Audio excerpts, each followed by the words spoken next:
Hello friend, take addiction চ্যানেলে আপনাদের স্বাগতম। তো বন্ধুরা, আজকের ভিডিওটি একটি খুবই ইন্টারেস্টিং ভিডিও হতে চলেছে বন্ধুরা।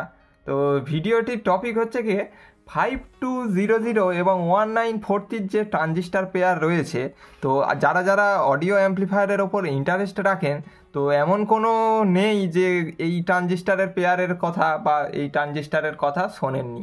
তো বন্ধুরা, এই হলো 5200 এবং 1943 পেয়ার বন্ধুরা। এটি হচ্ছে কি তোশিবার একটি ট্রানজিস্টার, যেটি 100 ওয়াট আউটপুট দিতে পারে এই ওয়ান পেয়ার ট্রানজিস্টার এনপিএন এবং পিএনপি মিলে। তো আজকের ভিডিও বন্ধুরা হতে চলেছে যে এই ট্রানজিস্টারগুলি এতটা ফেমাস কিভাবে হলো। তো সর্বপ্রথম যদি দেখা যায় যে পুরানো দিনে আমরা যা যা আইসি ইউজ করতাম, তখন ট্রানজিস্টারাইজড বলতে গেলে বন্ধুরা 3055 বা 3775 যে ট্রানজিস্টার রয়েছে, যেগুলো আহুজা এবং বিভিন্ন মাইক সেট বাজানোর জন্য যেইগুলো ইউজ হয়, তো সেই ট্রানজিস্টারগুলো ইউজ হতো। আর সেই ট্রানজিস্টারগুলোও কিন্তু খুব ভালো কোয়ালিটির ট্রানজিস্টার ছিল সেই সময়কালের, আর যথেষ্ট পাওয়ারফুল। আর বিভিন্ন অ্যাম্প্লিফায়ারে, পুরানো অ্যাম্প্লিফায়ারে আপনারা দেখতে পাবেন 3055 ট্রানজিস্টার লাগানো রয়েছে। সেই ট্রানজিস্টারের অ্যাম্প্লিফায়ারগুলো কিন্তু বাজারের থেকে একটু অন্যরকম, কারণ তার আউটপুট ট্রান্সফরমার অর্থাৎ এলএমটি ট্রান্সফরমার লাগানো থাকতো।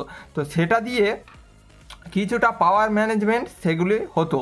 তো তারপরে যেইগুলো প্রফেশনাল লেভেলের অ্যাম্প্লিফায়ার আসলো, সেগুলো বন্ধুরা আউটপুট ট্রান্সফরমার আর অডিও অ্যাম্প্লিফায়ারে ইনবিল্ট আসে না বন্ধুরা।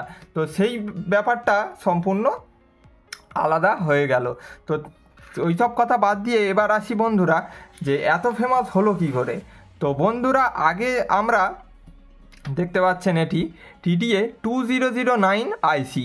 এটি হচ্ছে কে বন্ধুরা 12+12 ওয়াট আউটপুট এ দিয়ে থাকে।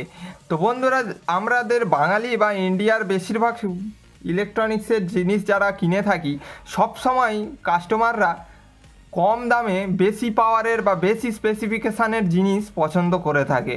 তো তার জন্যই বন্ধুরা এই 2SC5200 এবং 1943 এত ফেমাস হয়েছে। তো এই আইসিটির দাম যতটা বন্ধুরা, এই আইসির দামে দুটি 2SC5200 এবং 1943 হয়ে যাবে বন্ধুরা। তো এই আরেকটি আইসি আপনাদেরকে দেখাই, 1876। এটি এলএম সিরিজের আইসি। এই আইসি কিন্তু বন্ধুরা অনেক দামি আইসি। আর এর বড় ভাই আরেকটি আছে, সেটি হচ্ছে কি তার নাম্বার হলো 3886। তো সেটিও খুব প্রিমিয়াম সেগমেন্টের হাই এন্ড অডিওর জন্য এই আইসিগুলি খুবই ব্যবহার হয়। বিভিন্ন ব্র্যান্ডেড কোম্পানি এই আইসিগুলো খুব ব্যবহার করে থাকে। তো তারপরে বন্ধুরা, আমাদের ইন্ডিয়ান মার্কেটে এক তো কম দামের জন্য এই ট্রানজিস্টারগুলি ফেমাস হলো। তো আরেকটি ব্যাপার হলো বন্ধুরা, যে আমাদের যে অডিও লাভাররা রয়েছে দিনের পর দিন বেশি পাওয়ারের অ্যাম্প্লিফায়ার বেশি পছন্দ করে থাকছে। তো তার জন্য যে কোনো আইসি ভেরিয়েন্ট যে অ্যাম্প্লিফায়ার বোর্ড যেগুলো হয়, সেগুলো লিমিটেড আইসি আপনারা ইউজ করতে পারেন। তো ট্রানজিস্টারের ব্যাপারটা একটু আলাদা বন্ধুরা, যে হাইফাই পাওয়ার ফুল ড্রাইভারের সাথে আপনারা বিভিন্ন কম্বিনেশানে মাল্টিপল পেয়ার পাওয়ার ট্রানজিস্টার অ্যাড করে অডিও অ্যাম্প্লিফায়ারের আউটপুট বাড়িয়ে নিতে পারেন। তো তার জন্য আরেকটি অ্যাডভান্টেজ ট্রানজিস্টার এখানে নিয়ে নিল। আর আরেকটি বিষয় বন্ধুরা, যেখানে LM1876 এবং TDA 2009 আইসি, এগুলো জানেনই, এগুলো ইন্ডিয়াতে ম্যানুফ্যাকচারিং হয় না, আর এর নকল মালও পাওয়া যায় না। অর্থাৎ যাই আইসি আপনারা এটা কিনতে যাবেন, তো হাইফাই প্রাইসেই আপনারা পাবেন। তো তার জন্য এই কাস্টমার এগুলি আর ব্যবহার করা ছেড়ে দিল। কাস্টমারই বলতে পারেন, বা যারা ইলেকট্রনিক্সের কাজ করেন, তো কম টাকায় তো এত দামি আইসি দেওয়া যায় না, তো তার জন্য এই ট্রানজিস্টারে শিফট করে থাকলো। এই ট্রানজিস্টারগুলি ফেমাস হওয়ার পেছনে আরেকটি কারণ আছে বন্ধুরা, যে 3055 এবং 3773 ট্রানজিস্টার যেগুলো ইউজ হতো, সেগুলো maximum 3055 transistor maximum 2.5 megahertz frequency range support নিত, এবং 3773 ম্যাক্সিমাম 4 মেগাহার্জের ফ্রিকোয়েন্সি হ্যান্ডেল করতে পারতো।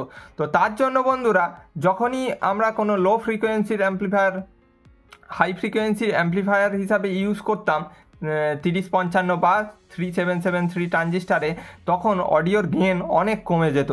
আর বর্তমান দিনে আপনারা জানেন যে হাইফাই অ্যাম্প্লিফায়ারের চলই বেশি, মানুষ কোয়ালিটি দেখে না, শুধু ওয়াটেজের পিছনে মানে দৌড়ে বেড়ায়। তো সেই হচ্ছে কারণ আরেকটি এই ট্রানজিস্টারগুলি এত ফেমাস হওয়ার। তো এই হলো বন্ধুরা আজকের ভিডিও বন্ধুরা। তো ভিডিওটি কেমন লেগে থাকলে অবশ্যই একটি লাইক দেবেন এবং চ্যানেলটি সাবস্ক্রাইব করে সাথে থাকবেন।